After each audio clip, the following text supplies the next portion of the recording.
ಈಗಾಗಲೇ ಸಾಕಷ್ಟು ಇದರ ಬಗ್ಗೆ ಈ ಸಮಾರಂಭದ ಬಗ್ಗೆ ಮಾತನಾಡಿದ್ದಾರೆ ಮತ್ತು ನನ್ನ ಬಗ್ಗೆನೂ ಕೂಡ ಅನೇಕ ವಿಷಯಗಳನ್ನು ಪ್ರಸ್ತಾಪ ಮಾಡಿದ್ದಾರೆ. ಅದಕ್ಕೆ ನಾನು ಎಲ್ಲನೂ ಕೂಡ ಪುನರುಚ್ಚರಿಸಲಿಕ್ಕೆ ಹೋಗೋದಿಲ್ಲ. ಆದರೆ ಇವತ್ತಿನ ಪರಿಸ್ಥಿತಿ ಏನಿದೆ ಮತ್ತು ನಾವು ಯಾವ ರೀತಿಯಾಗಿ ಮುಂದೆ ಹೆಜ್ಜೆ ಇಡಬೇಕು ಅನ್ನತಕ್ಕಂಥದ್ದು ಬಹಳ ಮುಖ್ಯ. ಅದಕ್ಕಾಗಲೇ ನಮ್ಮ ವಿಶೇಷವಾಗಿ ನಮ್ಮ ರಾಜ್ ಅವರು ಇವತ್ತಿನ ರಾಜಕೀಯ ವಾತಾವರಣವನ್ನು ಹಾಗೂ ಯಾವ ರೀತಿಯಾಗಿ ಸರ್ಕಾರಗಳು, ಆಡಳಿತ ಪಕ್ಷಗಳು ಮತ್ತು ವಿಶೇಷವಾಗಿ ತುಳಿತಕ್ಕೆ ಒಳಪಟ್ಟಂಥ ಜನರ ವಿರುದ್ಧವಾಗಿ ನಡವಳಿಕೆ ಆಗಿರ್ತದೆ ಅನ್ನೋದನ್ನು ಅವರು ಕೂಡ ಸ್ಪಷ್ಟವಾಗಿ ಹೇಳಿದ್ದಾರೆ ಮತ್ತು ಹರಿಪ್ರಸಾದ್ ಅವರು ಹೇಳಿದ್ದಾರೆ. ಸಾಕಷ್ಟು ಹುಡುಗಿಯವರು ಮತ್ತು ಬೇರೆ ಬೇರೆ ಸೆಟ್ಕಾರ್ ಈ ಸಮಾರಂಭವನ್ನು ನೆರವೇರಿಸಿದವರು, ನಮ್ಮನ್ನು ಎಲ್ಲರೂ ಕೂಡ ಒಂದು ತಮ್ಮ ಅನಿಸಿಕೆಗಳನ್ನು ಇಲ್ಲಿ ಹೇಳದೇ ಇದ್ರೂ ಕೂಡ ಅವ್ರ ಭಾವನೆ ಏನಂದರೆ ಎಲ್ಲರನ್ನ ಕರೆಸಿ ವಿಶೇಷವಾಗಿ ಇಂದಿನ ವಿಚಾರಧಾರೆ ಅದರ ಮೇಲೆ ಮಾತನಾಡಿಸಬೇಕು ಅಂತಕ್ಕಂಥ ದೃಷ್ಟಿಯಿಂದ ಅವರು ಕರೆದಿದ್ದಾರೆ. ನನ್ನ ಪುಸ್ತಕವನ್ನು ಇವತ್ತು ಬಿಡುಗಡೆ ಮಾಡಿದ್ದು ಇದು ಶ್ರೀಮತಿ ಸೋನಿಯಾ ಗಾಂಧೀಜಿಯವರು ಇಂಗ್ಲಿಷ್ನಲ್ಲಿ 2 ವರ್ಷದ ಹಿಂದೆ ದಿಲ್ಲಿಯಲ್ಲಿ ಅವರು ಇದನ್ನು ಬಿಡುಗಡೆ ಮಾಡಿದ್ರು. ಅದು ಇದು ಕನ್ನಡದಲ್ಲಿ ಬಿಡುಗಡೆ ಆಗ್ತದೆ. ಅದರಲ್ಲಿ ಅನೇಕ ಜನ ಅಭಿನಂದನಾ ಗ್ರಂಥ ಹೇಳಿ ಬಹಳಷ್ಟು ಜನ ತಮ್ಮ ಲೇಖವನ್ನು ಬರೆದು ಕೊಟ್ಟಿದ್ದರು. ಅದನ್ನೇ ನಮ್ಮ ಥೋರಾತ್ ಅವರು ಮತ್ತು ಸಿಂಧೆ ಅವರು ಇವರು ಸೇರಿ ಅದಕ್ಕೆ ಒಂದು ರೂಪವನ್ನು ಕೊಟ್ಟು ಇಂಗ್ಲೀಷ್ನಲ್ಲಿ ಅದು ಸೋನಿಯಾ ಗಾಂಧೀಜಿಯವರ ಕೈಯಿಂದ ಬಿಡುಗಡೆ ಮಾಡಿಸಿದರು. ಇವತ್ತು ಅದರ ಕನ್ನಡ ವರ್ಷನವನ್ನು ಇಲ್ಲಿ ನಮ್ಮ ಗುಲ್ಬರ್ಗದಲ್ಲಿ ವಿಶೇಷವಾಗಿ ಮಾಡಬೇಕು ಅಂತ ಹೇಳಿ ನಮ್ಮ ಹುಡುಗಿಯವರು, ಮನ್ನನ್ನವರು, ನಮ್ಮ ಸೆಟ್ಗಾರ್ ಅವರು ಇವರೆಲ್ಲರೂ ಮತ್ತು ವಿಶೇಷವಾಗಿ ನಮ್ಮ ಶರಣಬಸಪ್ಪ ಅಪ್ಪ ಅವರ ಸಂಘದ ಸದಸ್ಯರಾದಂಥ ನಮ್ಮ ದೇಶಮುಖ್ ಸಾಹೇಬರು ಅವರೆಲ್ಲರೂ ಸೇರಿ ಒಕ್ಕಟ್ಟಾಗಿ ಇದು ಮಾಡಿದ್ದಾರೆ. ಇದನ್ನು ಬೆಂಗಳೂರಿನಲ್ಲಿ ಮಾಡಬೇಕು ಅಂತ ಭಾಳ ದಿವಸ ಕಾದು ಅವರು ಬೇಸರ ಆದರು. 1.5 ವರ್ಷ ಕಾದರು, 2 ವರ್ಷ ಕಾದರು. ಅದು ನನಗೆ ಸಮಯ ಸಿಗಲಿಲ್ಲ. ಕೊನೆಗೆ ನಾನು ಬೇಸತ್ತು, ಏನಪ್ಪ ಅವ್ರು ಇಷ್ಟೊಂದು ನನಗೋಸ್ಕರ ಪ್ರಯತ್ನ ಮಾಡ್ತಾ ಇದ್ದಾರೆ, ನಾನು ಬಿಡುಗಡೆ ಸಂದರ್ಭದಲ್ಲಿ ಅಲ್ಲಿ ಹಾಜರಿರದೆ ಹೋದರೆ ತಪ್ಪಾಗ್ತದೆ ಅಂತ ಹೇಳಿ ನಾನು ವಿಶೇಷವಾಗಿ ಈ ಕಾರ್ಯಕ್ರಮಕ್ಕೆ ನಾನು ಬಂದಿದ್ದೆ.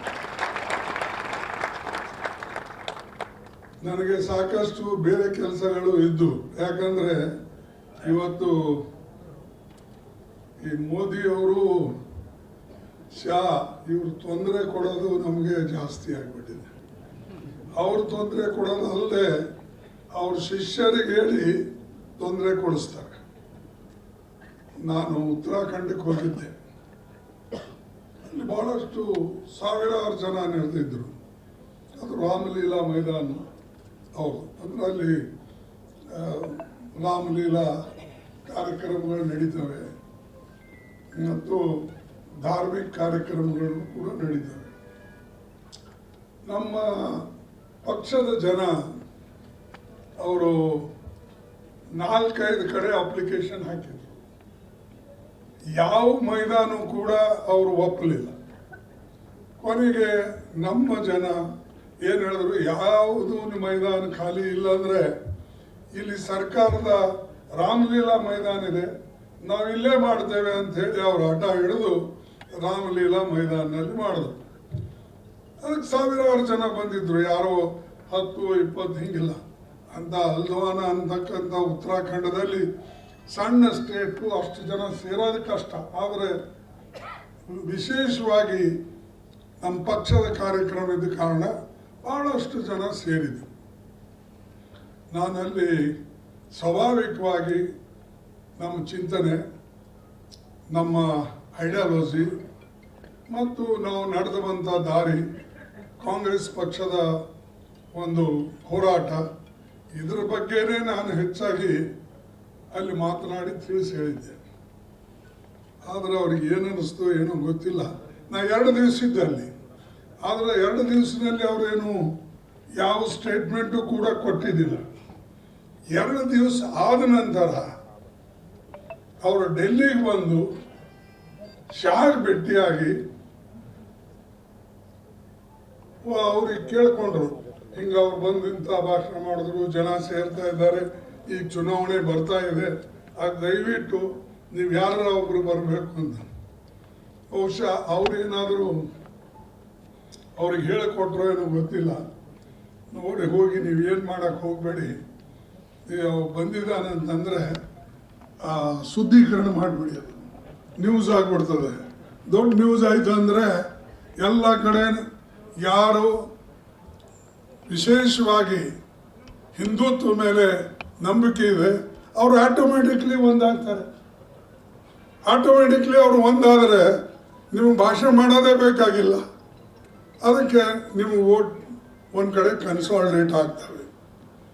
ಈ ಒಂದು ದೃಷ್ಟಿಯಿಂದ ವೋಟಿನ್ಗೋಸ್ಕರ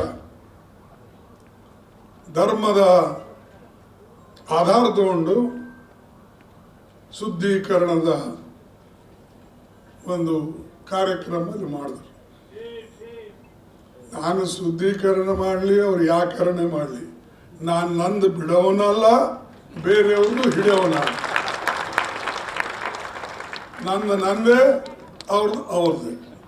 ನನ್ನ ತತ್ವ ಡಾಕ್ಟರ್ ಬಾಬಾ ಸಾಹೇಬ್ ಅಂಬೇಡ್ಕರ್ ಅವರು ಹೇಳಿದಂಥ ತತ್ವ, ನನ್ನ ತತ್ವ ಪಂಡಿತ್ ಜವಾಹರ್ಲಾಲ್ ನೆಹರೂಜಿ ಅವರ ಸೈಂಟಿಫಿಕ್ ರಿಲಿಜನ್ ತತ್ವ, ನನ್ನ ತತ್ವ ಸರ್ವರಿಗೆ ತೆಗೆದುಕೊಂಡು ಹೋಗತಕ್ಕಂಥ ಸೆಕ್ಯುಲರ್ ಪಾರ್ಟಿ ಇದರಲ್ಲಿಂದ, ಅದೇ ನನ್ನ ತತ್ವ. ಅದಕ್ಕೆ ಅವರು 100 ಹೇಳ್ಕೊಂಡು ಹೊಯ್ಕೊಂಡ್ರೂ ಕೂಡ ನಾ ಬಿಡವಲ್ಲ.